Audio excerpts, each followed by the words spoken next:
1943 সাল। দ্বিতীয় বিশ্বযুদ্ধ তখন তুঙ্গে। একদিকে মিত্রশক্তি, অন্যদিকে অক্ষশক্তি।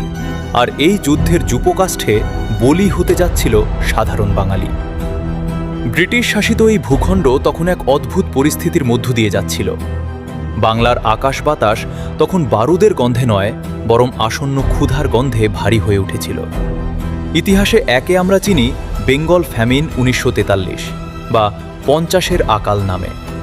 কিন্তু কেন 50? কারণ বাংলা 1350 সনে এই দুর্ভিক্ষ চরম আকার ধারণ করেছিল। সরকারি নথিতে বলা হয় 30 লক্ষ মানুষের মৃত্যু হয়েছিল, কিন্তু বেসরকারি এবং নিরপেক্ষ ঐতিহাসিকদের মতে এই সংখ্যাটা ছিল 50 লক্ষের বেশি।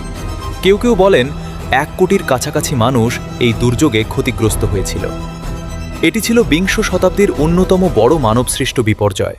হ্যাঁ, আমি আবারও বলছি, মানবসৃষ্ট।